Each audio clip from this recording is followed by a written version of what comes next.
Did the car appear to be in motion? Yes, it did. What happened next? Tex told us girls to lie down and be still and not make a sound. He went out of sight. Did all three of you girls lie down and stay silent? Yes. What happened next? Tex went out of my sight and I heard him say, "Halt." Did you hear any voice other than that? Yes, I heard a voice say, "Was it a male voice?" Yes, it was.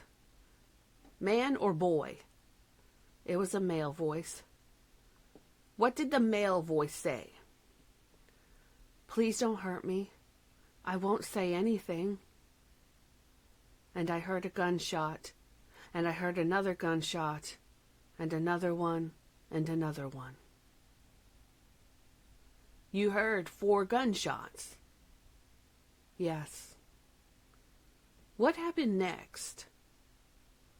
Tex came back to us and told us to come on. I saw him go to the car, which was not parked here. At the time, it was over here. It was parked closer to the gate than it is right now on the diagram? Yes. He reached inside, turned off the lights, and then proceeded to push the car to where it is parked here. On the diagram? Yes. What happened next? Then we walked. Towards the residence?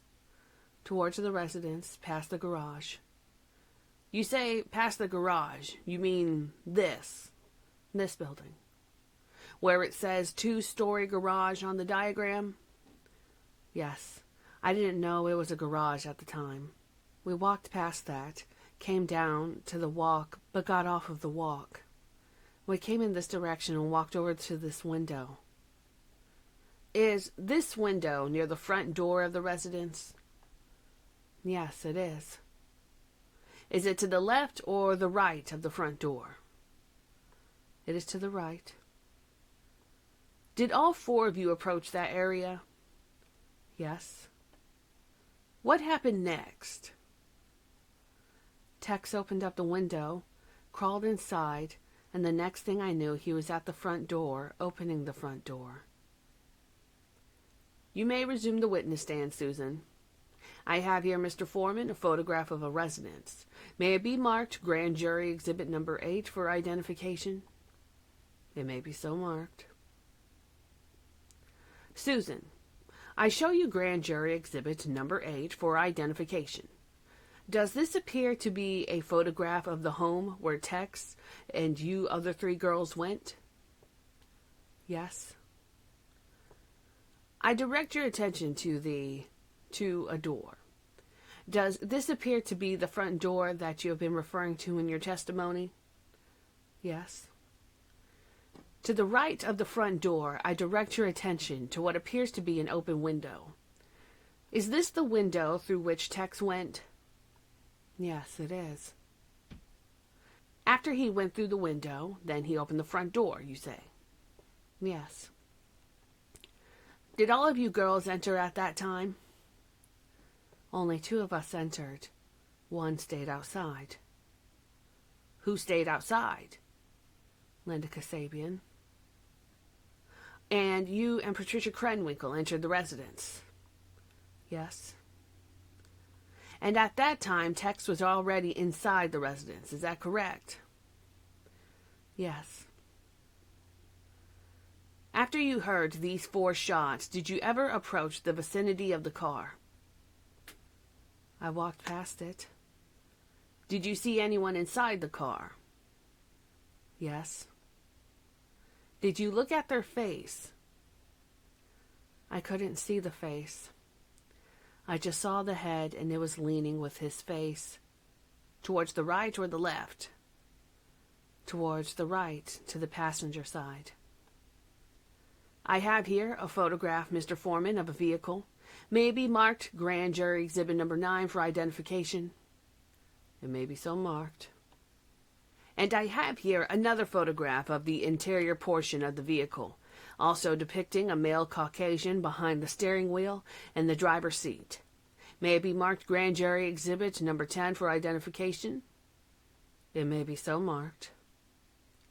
Susan, I show you grand jury exhibit number 9 for identification. When you walked by the car, did you get a look at the car? I didn't pay too much attention to it. Did the car appear to be the one that is shown in this grand jury exhibit number 9? It looked similar to it, yes.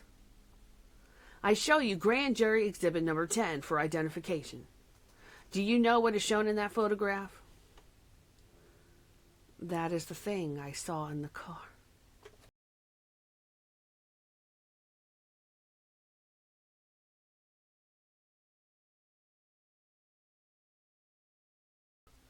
Do you know what is shown in that photograph?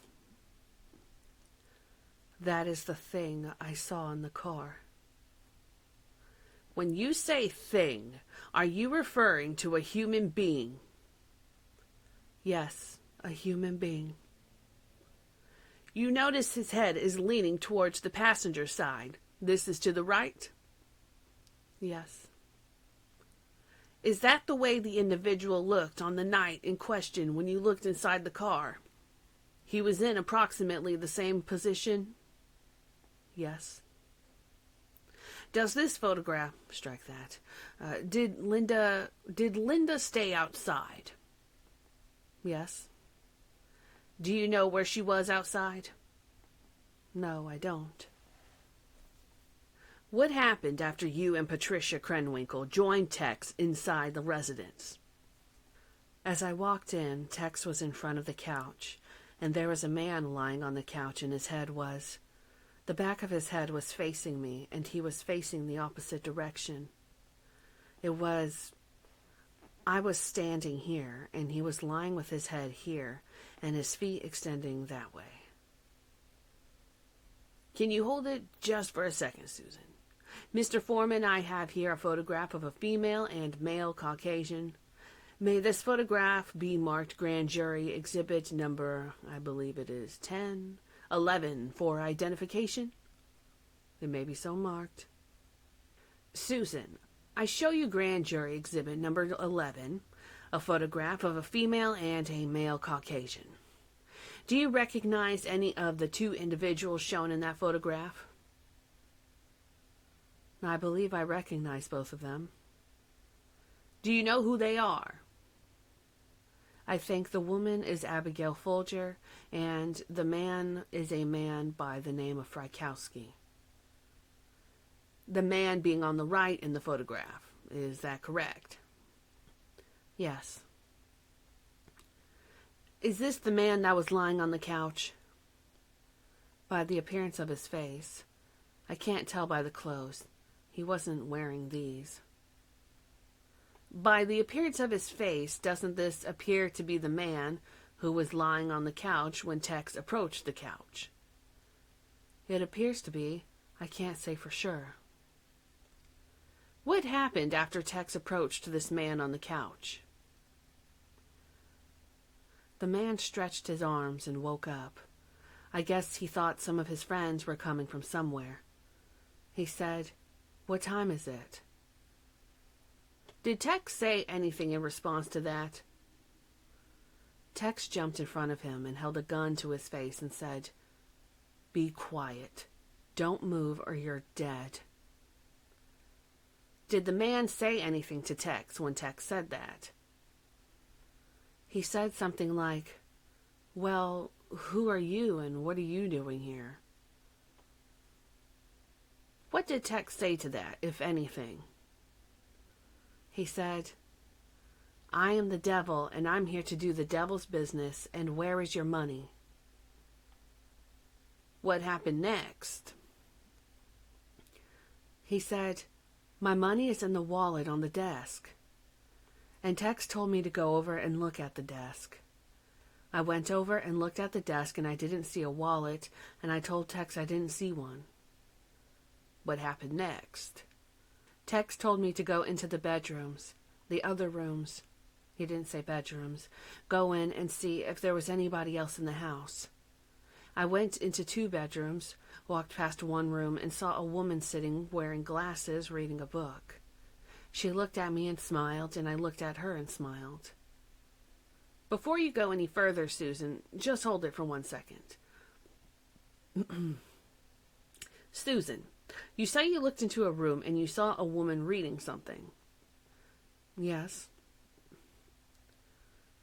Looking at grand jury exhibit number 11 here, the one showing the woman and the man, is that the woman you saw inside the room? It looks like her. Abigail Folger? Yes. Did she say or do anything when you looked at her? She looked at me, held her glasses down, and looked. I looked at her and waved my hand and smiled to her, and went on to the next room, and saw a man sitting with his back to me, and the woman lying on the bed, apparently pregnant, and they were talking. Neither one of them saw me, and I walked back into the living room and acknowledged to Tex that there were 3 more people. Mr. Foreman, I have here a photograph of a female Caucasian. May it be marked Grand Jury Exhibit number 12 for identification. It may be so marked.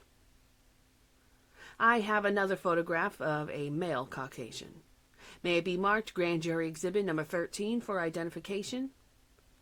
It may be so marked. I show you Grand Jury Exhibit number 12 for identification, Susan. And do you know who was shown in that photograph? That is Sharon Tate.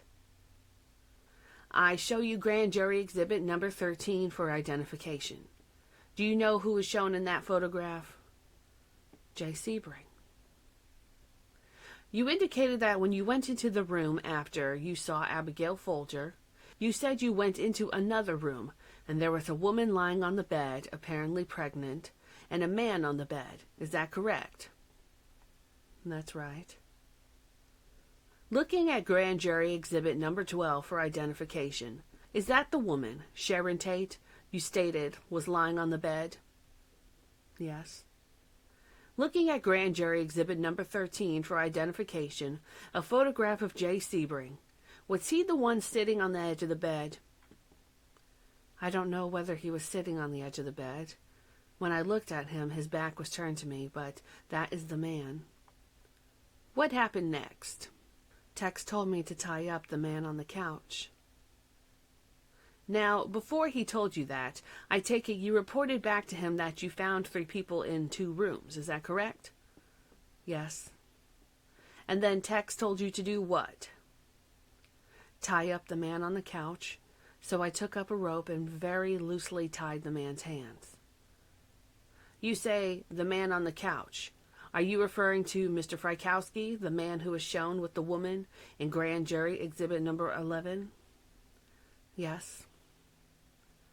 That I am pointing to right now. Yes. So you attempted, or did you tie Mr. Frykowski's hands? I had put his hands together in a crisscross fashion and his wrists. I have never been very good at tying knots, and I wrapped the rope around his hands a couple of times, and I was shaking and everything was happening so fast that I did a very poor job of tying him up.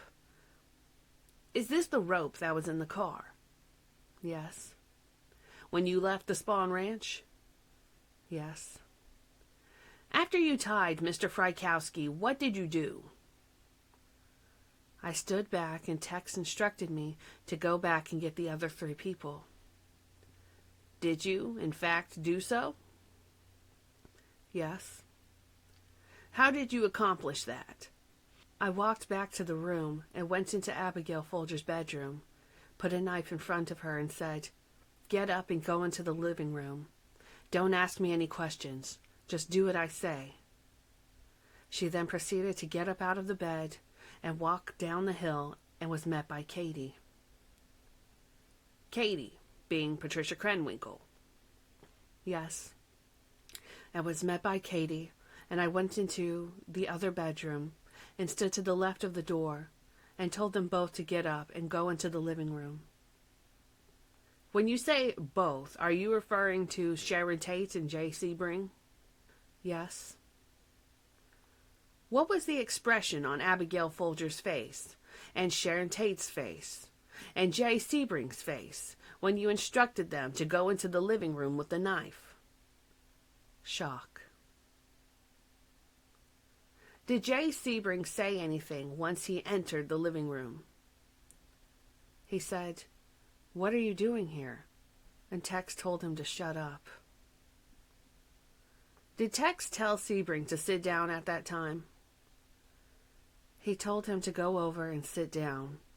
This is, correct me on your notes, Jay Sebring proceeded to go over and sit down. Tex told him to get back by the fireplace and lay down. No, he didn't say, strike that. He didn't say lie down. Take your time.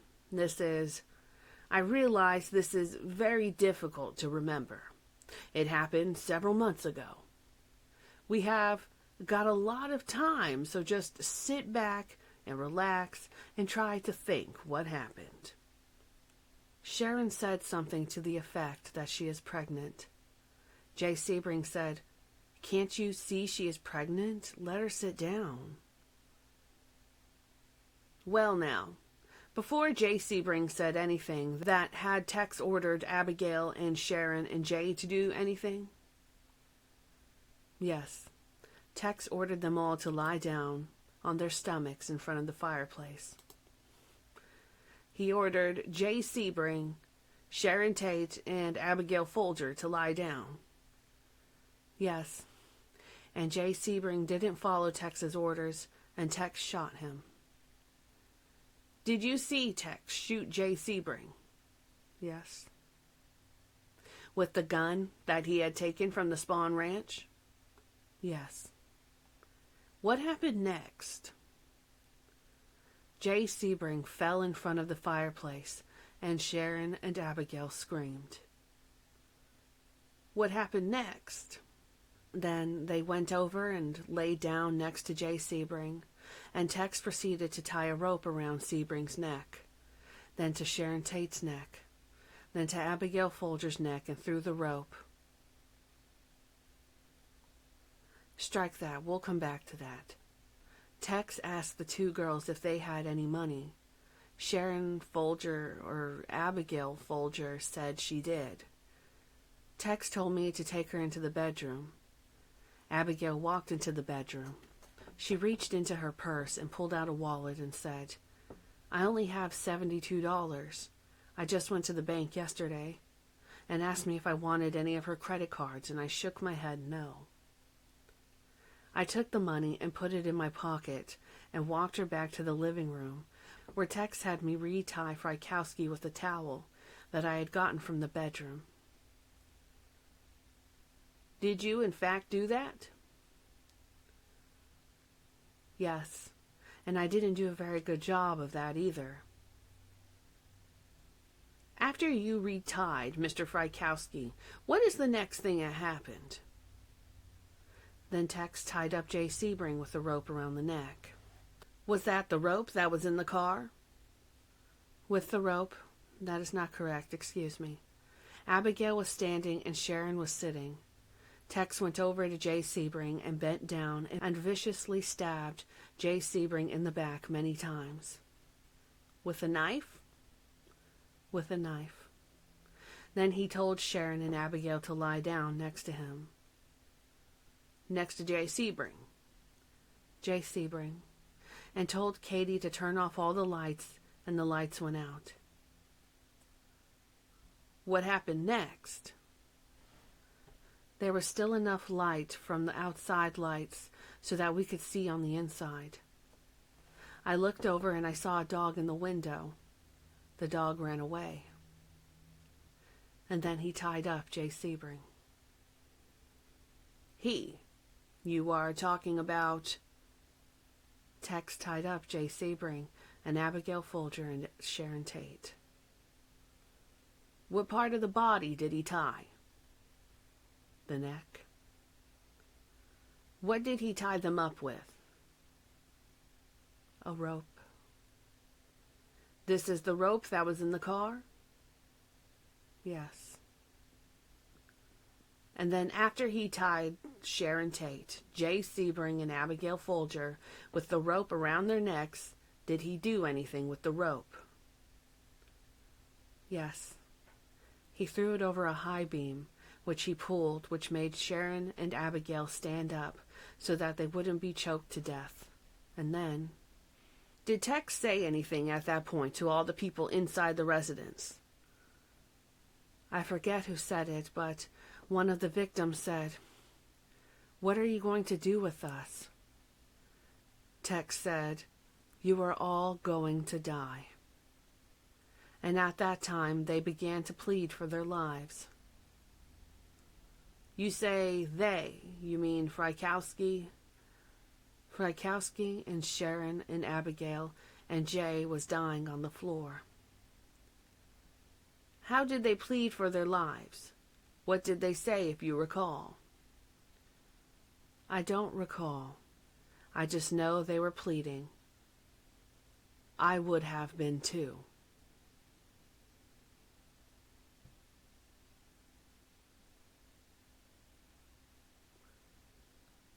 What is the next thing that happened? Then Tex ordered me to go over and kill Frykowski. What happened next? I went over to him and raised my hand, looked at him and hesitated. Did you have a knife in your hand at that time? Yes, I did. What happened next? I hesitated long enough for the man to jump up. He knocked me down, and I grabbed him as best as I could, and then it was a fight for my life, as well as him fighting for his life. Somehow he got hold of my hair and pulled it very hard, and I was screaming for Tex to help me, or somebody to help me, and Frykowski, he was also screaming. Somehow he got behind me, and I had the knife in my right hand, and I don't know where I was at, but I was just swinging with the knife, and I remember hitting something 4 or 5 times repeatedly behind me. I didn't see what it was that I was stabbing. But did it appear to be a human being? I never stabbed a human being before, but I just know it was going into something. Could it have been Frykowski? It could have been Frykowski. It could have been a chair. I don't know what it was. What happened next? Then he got away from me. Mr. Frykowski got away from me. He started running towards the front door, which was open and screaming bloody murder, yelling for his life, for somebody to come help him. Tex went. The whole period right there is very confusing to me. Relax, Susan, and take your time. What is the next thing that happened? Frykowski was running and screaming. He got to the door and Tex hit him over the head. Do you know what he hit him over the head with? I believe a gun butt. Do you know how many times he hit him with the gun butt, approximately? I didn't count the exact number of times. Quite a few times? A couple of times. In addition to hitting Mr. Frykowski over the head with the gun butt, did Tex do anything else to Mr. Frykowski at that point? He was stabbing him as best he could because Frykowski was fighting. Tex was stabbing Frykowski with Tex's knife. Yes. Now, with respect to Tex hitting Frykowski over the head with this gun butt, did anything happen to the handle of the gun at that point? I believe it broke. Do you know how it broke? He told me later. Tex told you? Yes. When did he tell you that? When we were still in the house, I believe. He said, "The gun doesn't work anymore. I broke it over his head." I'm referring to the handle. Now, what did Tex say that the handle broke? He just said the gun broke. As he was hitting Frykowski over the head? Yes. I'm not sure as he was hitting Frykowski over the head. I just know later on, in what sequence I don't know. But he told me later that the gun was broken and wouldn't work anymore. The gun was no good. While Tex was hitting Frykowski over the head with the gun butt and stabbing Mr. Frykowski, where were Jay Sebring, Sharon Tate, and Abigail Folger? Jay Sebring, I believe, he was dead. Did he appear to be dead? He appeared to be dead, lying on the floor. Lying on the floor? Yes, although I heard moaning. I don't know whether it came from Jay Sebring or not. Abigail Folger had gotten loose from the rope and was in a fight with Patricia Krenwinkel. And going back just a little bit, before we get into that, after Tex stabbed and struck Frykowski, did Tex do anything to Jay Sebring? That could be when he went back. I already stated this. That could be when he went back and stabbed Frykowski. Now, all I know is that he stabbed Frykowski. I saw him. We have a grand juror that would like to be excused for just a couple of minutes. We will wait for you. And a recess was taken. You may continue now. Thank you, Mr. Foreman. If you recall, Susan, after Tex struck Frykowski and stabbed Frykowski, did he do anything at that time to Jay Sebring? Like I said earlier, that could be when he went back and stabbed Sebring. Sebring was lying down at that time? Yes. In fact, I am almost positive that is when he did it because Katie was fighting with Abigail. Had Abigail gotten free from the rope at that time? Yes, and Sharon Tate. I remember seeing her struggle with the rope. Tex told me to take care of Sharon, and Katie was struggling with Abigail and was asking for help. Did you do anything to Sharon Tate at that point? I went over and grabbed her by the hand and put my arm around her neck. She looked at me and begged to let me have her sit down, and I told her before we even got there, no matter what they begged, don't give them any leeway. Anyway, I went over and put her down on the couch and looked into her face, knowing that anything that I would say, I was saying to myself, in a sense reassuring myself. I looked at her and said, "Woman, I have no mercy for you." And I knew at that time I was talking to myself, not to her. Did Sharon say anything about the baby at that point? She said, "Please let me go. All I want to do is have my baby." Had Sharon freed herself from the rope at that point? Not to my knowledge. I believe she still had the rope around her. There was a lot of confusion going on, and I sat there and held her while Tex went over to help Katie, and I saw Katie, be released from Abigail's grip, and I saw Tex stab Abigail Folger. And just before he stabbed, maybe an instant before he stabbed her, she looked at him and let her arms go, and looked at all of us and said, "I give up. Take me." Abigail Folger said that. Yes. Did you observe Frykowski? Strike that. You observed Tex strike Abigail, or stab her several times with a knife? Once only. She grabbed her middle section of her body and fell to the floor. You're talking about Abigail now? Yes. And then I saw Tex go back outside, and then he came back inside, and at that time Katie and I were standing by Sharon, and she was out of her mind. Was she saying anything? No. Was she screaming? No. Were you still holding her hand at that point? I was just standing in front of her. Did Tex do anything to Sharon Tate at that point? Tex told me to kill her. To kill Sharon. Yes, and I couldn't. In order to make a diversion so that Tex couldn't see that I couldn't kill her, I grabbed her hand and held her arms, and then I saw Tex stab her in the heart area around the chest.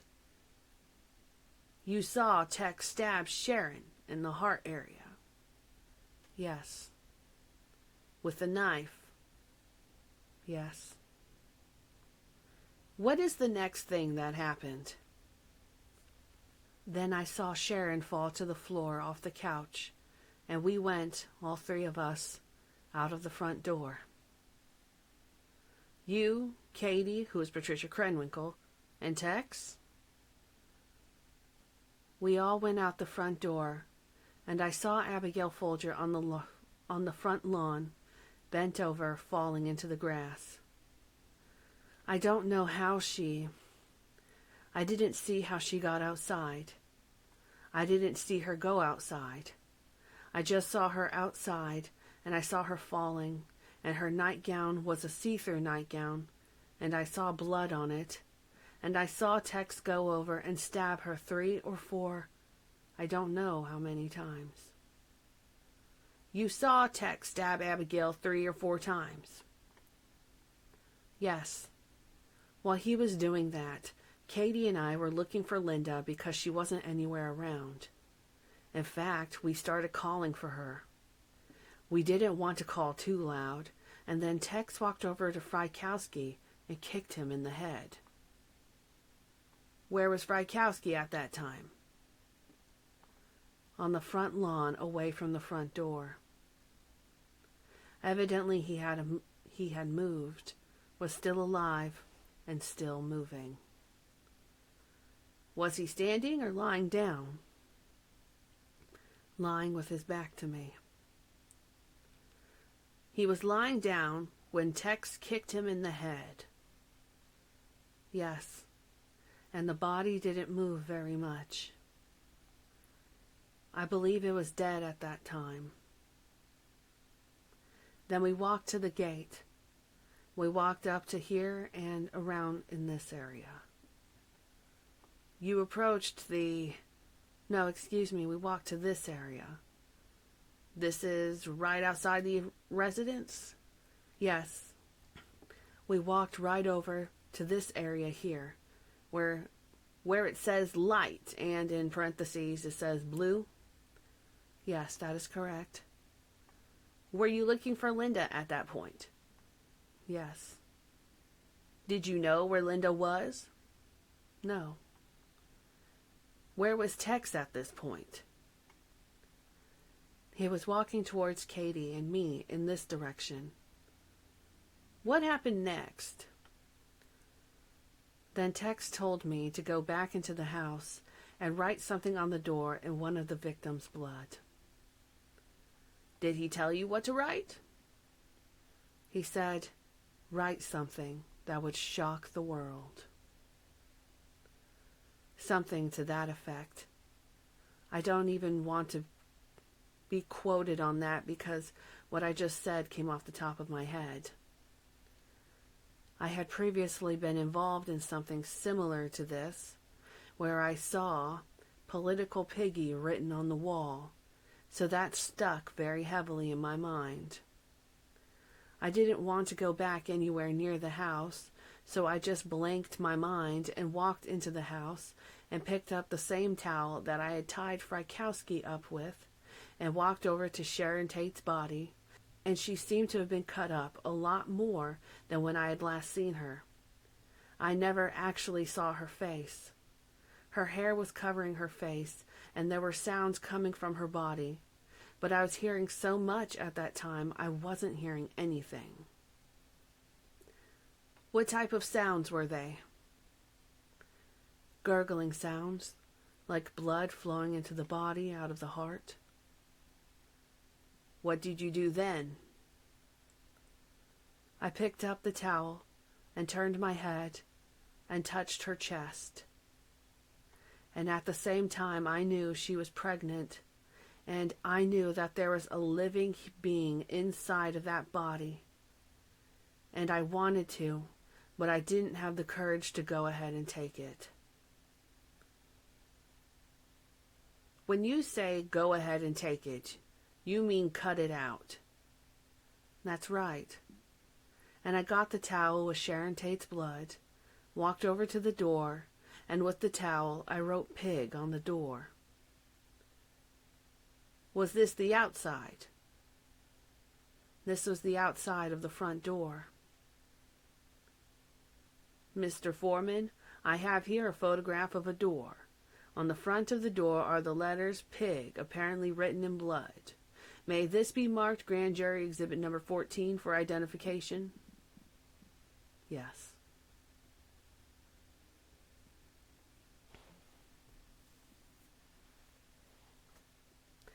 I show you Grand Jury Exhibit number 14 for identification. Do you know what is shown on that photograph? Yes. What is shown on the photograph? It says pig in Sharon Tate's blood. Is this the pig that you wrote on the outside of the front door? Yes. You wrote this in blood, is that correct? Yes. After you wrote the letters pig on the outside of the front door, what is the next thing that happened? I held the towel in my hand and stood there for a few minutes. I did not know what to do. I turned around and threw the towel towards the living room area, towards where Sharon Tate and Jay Sebring were lying.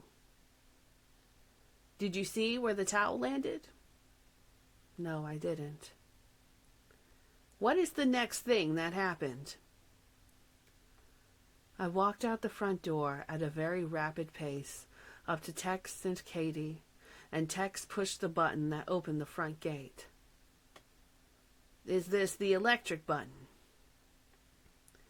Yes. And we proceeded to walk down the hill to the car. When we got to the car, we saw Linda Kasabian in the car. She started the car, and Tex ran up to her and said, "What do you think you're doing? Get over on the passenger side. Don't do anything unless I tell you to do it." Then we drove off. Now, you have indicated earlier, I believe, Susan, that you left some clothing at the gate before you entered the residence? Yes. We picked those clothes up before we left. After you had done everything inside the residence, you three left, and you walked up to the gate and picked up the clothing again? Yes. This was the clean pair of clothing? Yes. Did you have blood all over your body at that time? There was a possibility I could have. I didn't look. What about the other three people? There was a possibility they could have. I'm pretty sure Tex had a lot of blood on him. Then we got in the car, and as we were driving, we changed our clothes inside the car. While the car was in motion, you were changing your clothing, is that correct? Yes. Where did you drive? We started to drive all over, and we drove up to a house in some residential area. Strike that. We drove somewhere along Mulholland Drive. Somewhere up in the canyon, I can't say for sure where. What canyon are you referring to? Benedict Canyon, Mulholland Canyon, I don't know. What happened when you reached Mulholland Drive? All we did was drive along, and all of the weapons, except for one weapon, I believe it was my knife, was handed to Linda, who was sitting up in the front seat, along with the gun, and we drove along the road until we came to what looked like an embankment going down like a cliff with a mountain on one side and a cliff on the other. Tex asked for something white, some sort of a piece of cloth. In other words, if there happened to be a car behind, he could throw out the white rag as a diversionary. We stopped 2 or 3 times. Linda threw away all the bloody clothes over the side of the hill, along with the weapons at different intervals. 3 different intervals? 3 or 4 different places. I don't remember how many. Did Linda get out of the car on all of these occasions? I think only on 2 of the occasions she got out of the car. To your knowledge, then, she threw the bloody clothing? Yes. Away? Yes. And what else again? All of the weapons except for 1 knife. The gun and the knives? Yes. I knew on the way down the hill that I had lost a knife. Now, what is the next thing that happened after Linda threw the clothing and the weapons over the side of the highway? We went to a house, or to a street that looked like a dark street. It didn't have any street lights on it. Why did you go there? To wash. Wash what? Ourselves. To wash the blood off of you. Yes. Only I didn't know that until we actually got to the house. We were so much one with each other that we really didn't need too many words spoken. Everything we did from the time he cut the poles to the time we got back to the ranch was spontaneous. It was done with no thought. So why were you looking for a house? Evidently to wash off ourselves, the blood off ourselves, because that is what we did. Did you find a house? Yes. We found a very dark house, and there appeared to be nobody home. Tex found the hose. We took and turned on the hose and took it out into the street and started washing ourselves off, our feet and our arms and our faces. We had already changed clothes, and I heard a man and a woman come out, and they were yelling, "What is going on?" What house did they come out of? This was the same house that we turned the water on, and the woman was yelling something about, "My husband belongs to the Los Angeles Police Department, and he is going to see that blah, blah, and blah, blah." I don't recall exactly what she said. Did she say police department? I think she said police department. I'm not sure. All right. What is the next thing that happened? And Tex looked at him and said, "Gee, I'm sorry. I didn't think you were home. We were just walking around and wanted a drink of water. We didn't mean to wake you up or disturb you." And then the man looked down the street and said, "Is that your car?" And Tex said, "No, I told you we were just walking." The man said, "I know that is your car. You better get in and get going." And at that time, she said to get the license number, and she was frantic and started calling us filthy hippies and tramps and calling us girls sluts and prostitutes and all those crazy things that people do. What is the next thing that happened? Tex told us girls to get into the car, so we walked to the car and got in the car. What did the woman's husband do at that point? He reached in to turn off, to get the keys, and the car was already started. Tex had already started the car, and the man reached in to turn off the car, and Tex put the car in low and drove off very fast. Where did you go from there? We drove around and ended up back at the ranch. Before you went to the ranch, did you stop anywhere? We stopped at a gas station. What did you do at the gas station?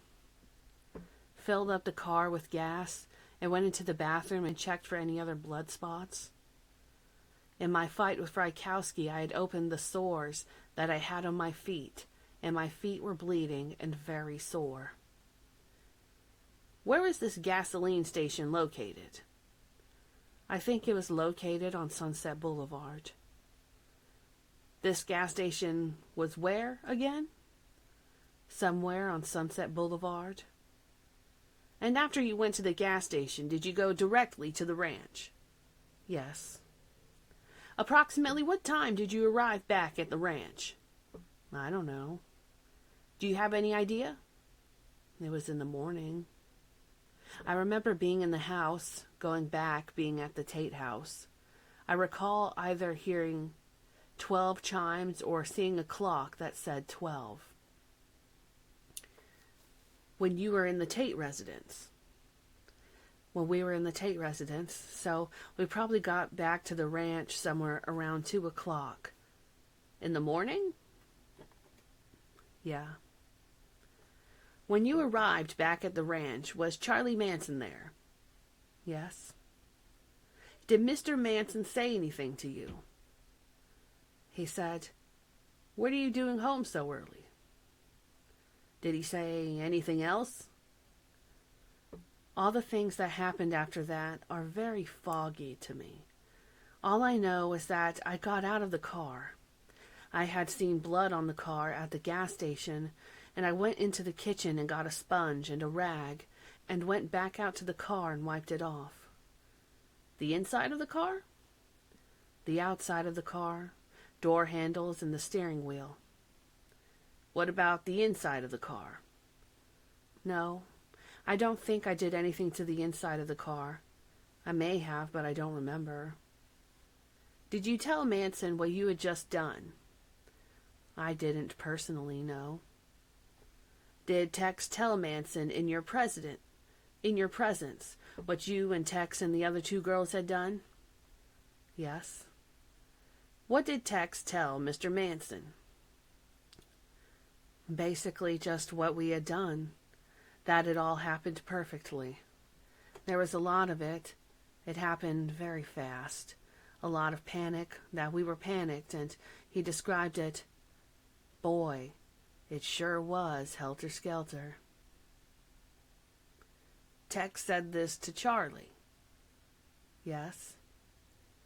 Now, Susan, you have been referring to these people by the name of Sharon Tate and Mr. Frykowski and Abigail Folger and Jay Sebring. At the time you were inside the residence with them, did you know who they were? I had no idea who they were. So you did not know their names at that time? No, when I first saw them, my reaction was, wow, they sure are beautiful people. When you first saw them? Yes. When is the first time that you learned who these people were? The next morning on the news and the TV. Where were you watching the television? At the ranch in a trailer next to George Spawn's house. Who was inside the trailer at that time?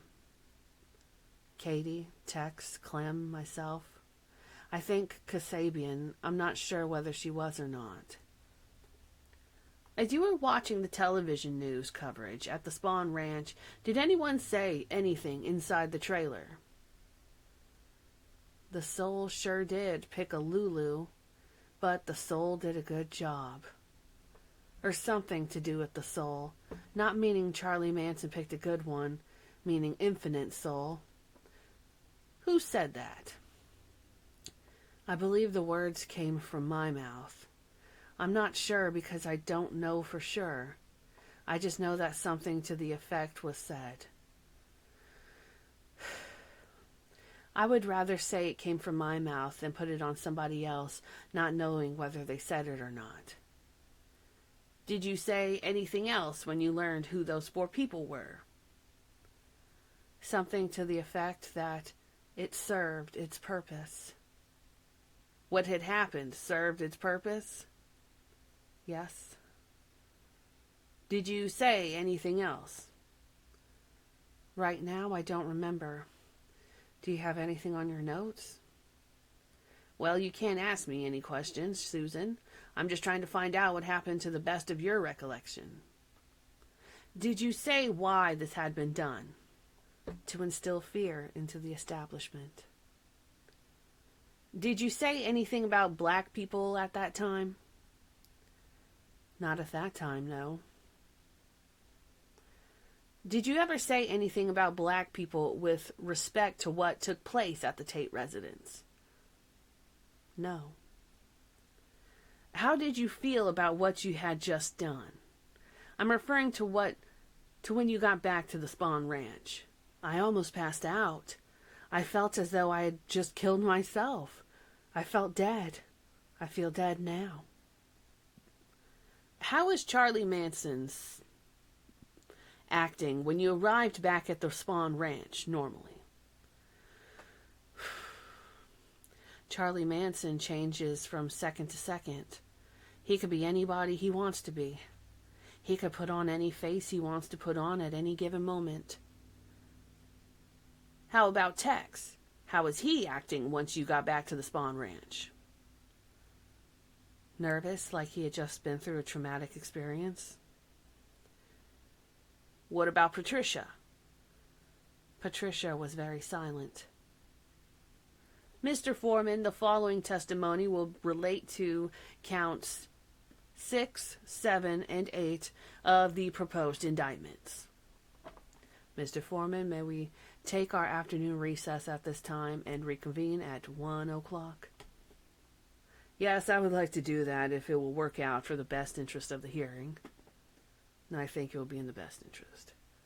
Before you leave, I would like to give you this admonition. You are admonished not to discuss or impart at any time outside of this jury room the questions that have been asked of you in regard to this matter, or your answers will until authorized by this grand jury or the court to discuss or impart such matters. You will understand that a violation of these instructions on your part will be the basis for the charge against you of contempt of court. This admonition, of course, does not preclude you from discussing your legal rights with any legally employed attorney, should you feel that your own personal rights are in any way in jeopardy.